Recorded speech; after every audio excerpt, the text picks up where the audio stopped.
Hello everyone, welcome back to my channel. আজি কলডিল ফুলৰ পকৰা ভিডিঅ' এটা দেখাম। বহুত ইজি আৰু টেষ্টি হয়। তাৰ কাৰণে কলডিলৰ যোনটো ফুল আছে ন, বাকলিটো গুচালে পায়।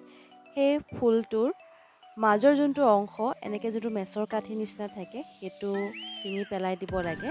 দিয়াৰ পিছত ভালদৰে গোটেই ফুলখিনি ধুনীয়াকৈ এনেকৈ বাছি লৈ এটা বাটিত নিমখ দি পেলাই পানী দি অকণমান সময় তিয়াই ৰাখিব লাগে। তাৰ যোনটো কহ থাকে ন কলা ডিলৰ, সেই কহটো গুচি যাব। 10 মিনিটমান থ'লেই হ'ল। তাৰপিছত এনেকৈ প্লেট এখন উঠাই ল'ব আৰু ইয়াতে অকণমান নিমখ দিব, কাৰণ আগত নিমখ দিয়া আছিলেই, ধুইছিলোঁ নিমখ দি, আৰু অকণমান হালধি দি দিব। তাৰ লগতে কালাৰ হ'বৰ কাৰণে আমি ইয়াতে কাশ্মীৰী ৰেড চিলি পাউডাৰ দিছোঁ। নাথাকিলে আপোনালোকে স্কিপো কৰিব পাৰে। আৰু ইয়াতে দিম বেচন দি পেলাই গোটেই মিশ্ৰণখিনি ভালদৰে সানি ল'ম।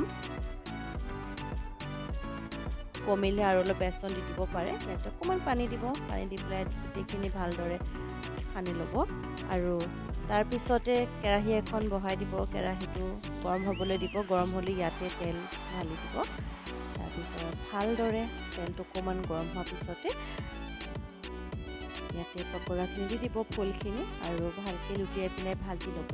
আৰু খাবলৈ বহুত টেষ্টি হয়, কিন্তু মচমচীয়া হয়। বেচন অকণ সৰহকৈ দিব।